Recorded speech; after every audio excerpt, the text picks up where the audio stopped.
আল্লাহ রাসূলের সাহাবী হযরত উসামা বিন যায়েদ বলেন, আমি আপনাকে দেখেছি ইয়া রাসূলুল্লাহ, এই শাবান মাসে যে পরিমাণে রোজা রাখেন অন্য কোন মাসে আমি নফল রোজা আপনাকে রাখতে দেখি না।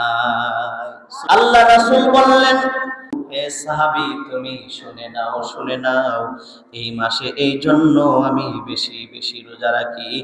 এই মাসটা হলো রজব এবং রমজানের মধ্যবর্তী মাস।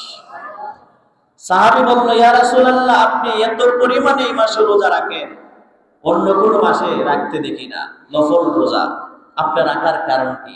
আল্লাহ রাসূল জবাব দিলেন, হে উসামা ইবনে যায়েদ, এই মাসটা হলো রজব এবং রমজানের মধ্যবর্তী মাস, এই জন্য আমি রোজা রাখি। জোরে বলেন সুবহানাল্লাহ।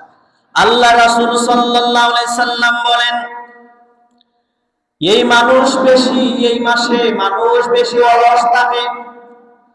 আল্লাহ রাসূল বলেন, এই মাসে মানুষ বেশি অলস এবং উদাসীন হয়ে যায়, এই জন্য অথচ এই মাসে বান্দার আমল সমূহকে আল্লাহর দরবারে পেশ করা হয়।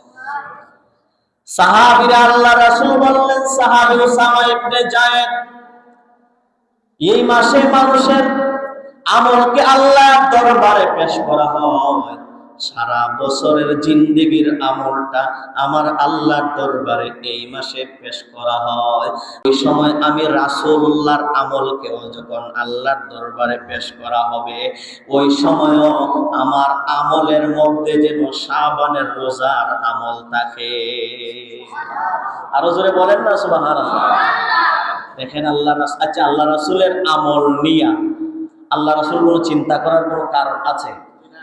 তারপর আল্লাহ রাসূল বলেন, উসামা ইবনে যায়েদ, আমি এই মাসে এই জন্য রোজা রাখি, কারণ এই মাসে মানুষের আমলকে আল্লাহর দরবারে পেশ করা হয়, আর আমার আমল রেও যখন আল্লাহর দরবারে পেশ করা হবে, আমার আমলের মধ্যে যেন শাবানের রোজার আমলটাও থাকে। সুবহানাল্লাহ বলেন।